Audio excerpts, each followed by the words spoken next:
This is the Volvo V60 plug-in hybrid. Today, we're going to learn about its adaptive digital display. And this is Dan, who is going to help us. Once he remembers to unplug the car,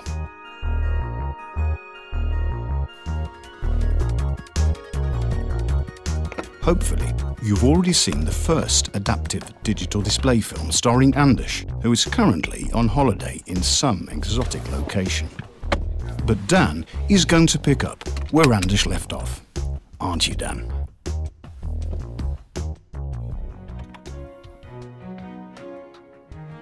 The first thing you notice when starting the plug-in hybrid is that it's very quiet.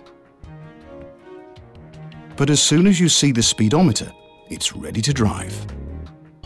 Just like the first adaptive digital display, you can choose between the three themes, depending on your preference or mood: elegance, eco, and performance. Or you can simply return to the new hybrid theme, as Dan is now doing. The car automatically starts with the theme you left it in. And off we go. In the previous demonstration film, we explored the different styles of the display themes. But today, we are going to start with the plug-in hybrid technology and some of the choices that come with it. Don't worry, Dan, it's easy. And the adaptive digital display will coach you in how to get the most out of it. The car begins by using electric power alone and continues like this at low speeds, or until Dan accelerates beyond the diamond on the right-hand gauge. Come on, Dan, show us what happens. Ah, now that sounds more familiar. And we can see the diesel is being used by the solid droplet at the top of the gauge. Show us what happens when you brake, Dan. Perfect. The left gauge now shows how the battery is being recharged by energy captured when braking. The red line shows the battery level, dropping as power is used and climbing when being recharged. At the top of the right-hand gauge, you can see what driving mode you are using. In this case, it's hybrid. So we have the blue hybrid theme we chose in the adaptive digital display. And the car is running in the hybrid driving mode, its default setting. Got all that, Dan? That's right, Dan. You choose the driving mode from the controls on the center stack. But in all honesty, you could simply leave it in hybrid the whole time, as this takes care of everything for you. Okay, let's say we're on a short journey through town and you want to use electric power as much as possible. Press the Pure button, Dan. This changes the pedal mapping on the accelerator and makes it easier for you to stick to electric power. But the combustion engine will still kick in if you put your foot down.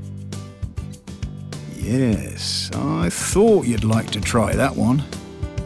Power gives you a more aggressive pedal map for more active driving, and you can see that the driving mode is clearly stated at the top of the right-hand gauge. I think you'll like it even more if you go into the theme menu and change to Performance, Dan. That gives you the e-boost meter on the left, so you can see how much power is being added by the battery. Even here, we can see the positive effect on the battery when braking, as the needle on the e-boost drops. But if we were going to drive several hours, say to Stockholm, and wanted to save plenty of electric power for when we get there, we could also use the Save mode. And the AWD mode keeps you in all-wheel drive with a suitable pedal mapping.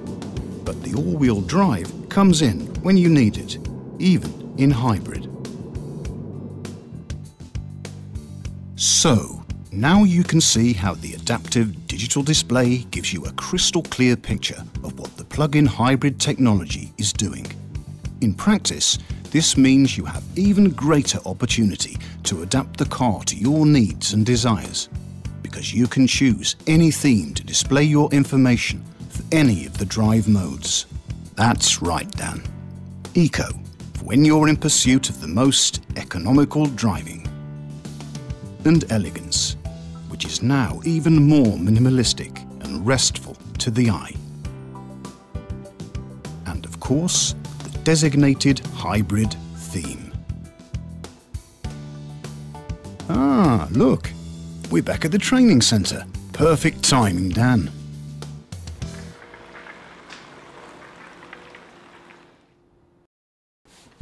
Dan, one last thing. Now you can use the preconditioning functions to set the car up the way you like it. Yep.